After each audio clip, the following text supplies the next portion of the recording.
April 2004 Yu-Gi-Oh! We're going to be taking a look at what I am assuming is going to be the cookie cutter chaos mirror match. Now, Yu-Gi-Oh! At this point in time is stapled out of its mind. Now, in the previous formats, you've seen the development of staples, how they've impacted things, but now 95% of your deck is a staple. Look at these essential one-ups we opened. We opened up 4 of them. So, as you guys saw the profile yesterday, this is kind of what you're going to be looking at here going into this format. It's so fucking staple. Setting the tomato is good. You're going to be using Kaikus to kind of deflect your opponent's chaos monsters. You gotta remember, player priority is legal at this current point in time, which means if I summon my BLS, I can use my ability to just blow you out of the water. Oh my god, this DMOC value. If he can get this DMOC in the graveyard, we have Monster Reborn value out of our mind. This Mystic Tomato is going to go in and scout tomato for tomato. Ooh, a nice recruiter trade here. Unfortunately, the opponent's now going to have light and dark targets, so if his opponent has an established chaos monster at this current point in time, we're going to have to deal with it. We're going to just kind of see recruiters trading off here. This opponent's going to deck thin all of his angels, depending on how many copies he's playing. And of course, we've got 2 copies of Mystic Tomato from Masui here. And DD Warrior Lady into Sangan, just cool. I'll take my 500 to remove this thing from play. No regrets, right? That's the cool part about DD Warrior Lady.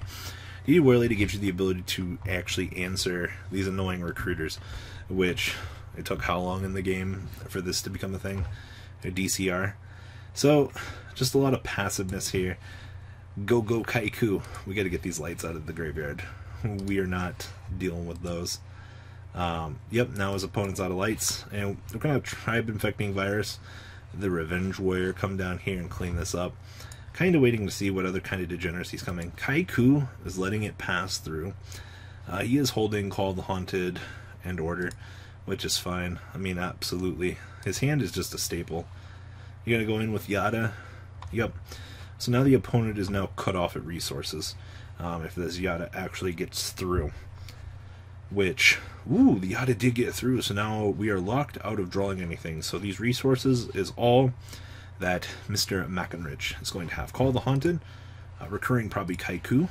Yep, he's going to try to further seal the deal here by locking off the last light and start thinning out the darks here. And he is sitting on the order, so he's going to have no issue whatsoever here. Would be nice if he had a spell. Ooh, Imperial Order. Imperial Order making the stop on the call. Now he's locked on 4 cards.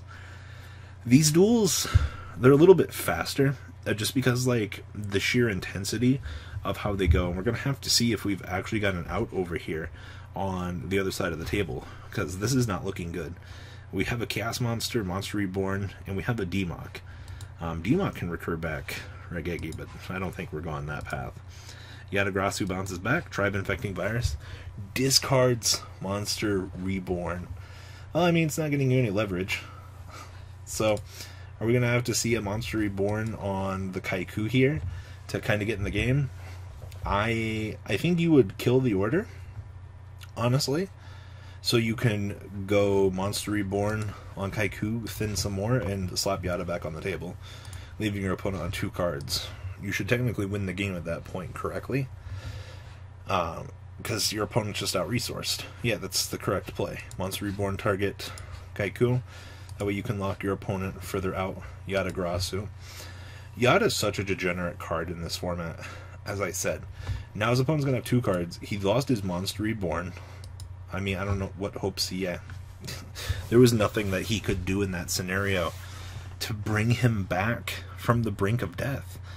Like, when I'm not kidding you when I say this format is entirely made up of staples, and the power creep at this current point in time in the game, what the fuck? Yadagrasu, you know, you could see the chaos monsters in that case. Both players' decks were doing what they needed to do. They're controlling each other to ensure that they cannot drop their boss monsters.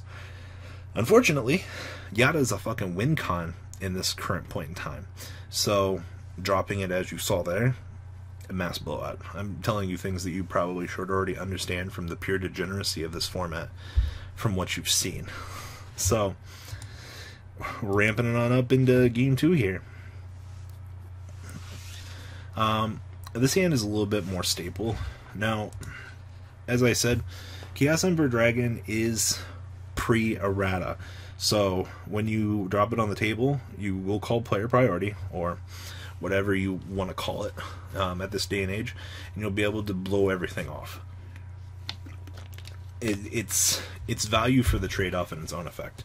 Well, I'm surprised we actually haven't seen staples. Oh, here's the first hand disruptor. Go confiscation. Probably going after Chaos Emperor to make sure opponent can't get anything, because the rest of this hand it's not too spicy.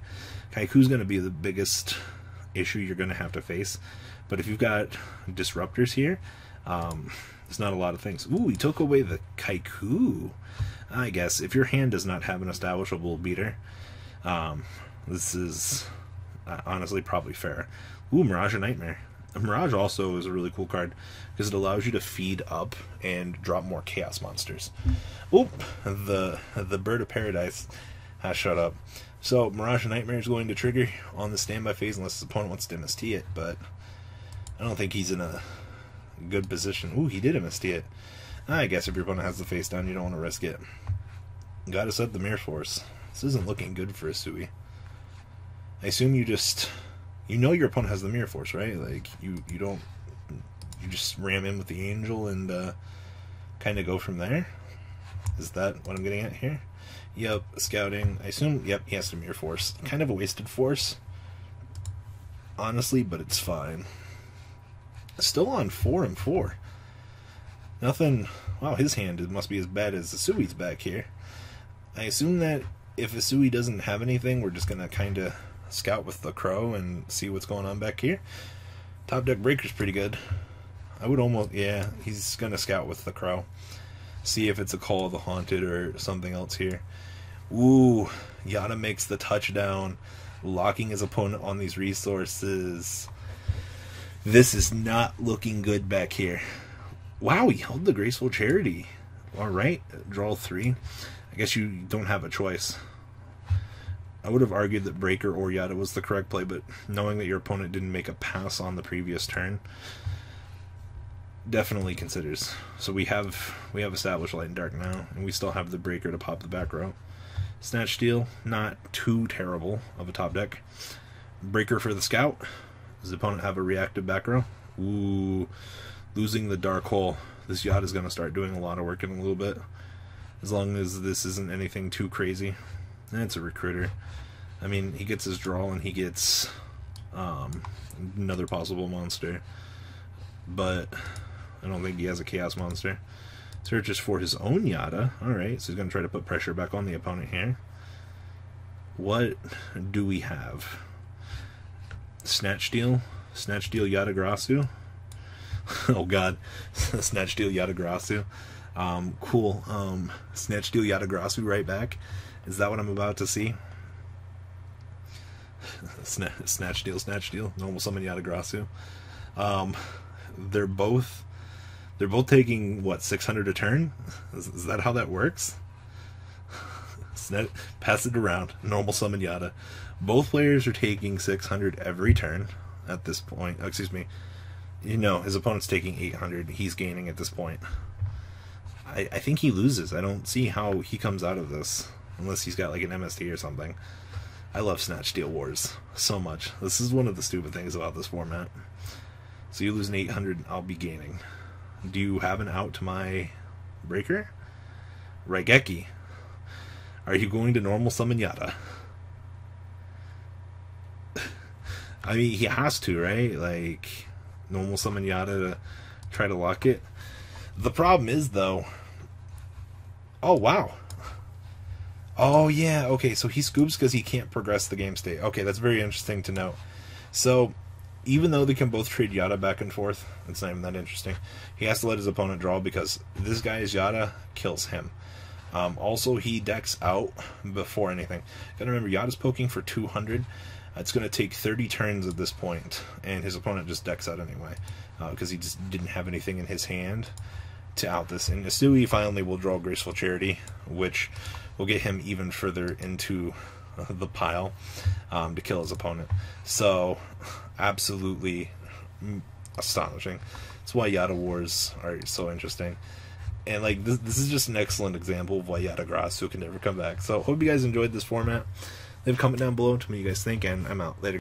The ride never ends, guys. Make sure you enable those notifications to get the latest videos that are being posted on this channel. Make sure you guys check out VanCole40 for my Cardfight Vanguard channel. And join me and House of Champions on the Zodiac Duelist TV Twitch stream. We'll be interacting with our audiences. And please check out No Limit Gaming and LGTCG.com for the cheapest trading cards on the market. Thanks for watching, guys, and please have a good day.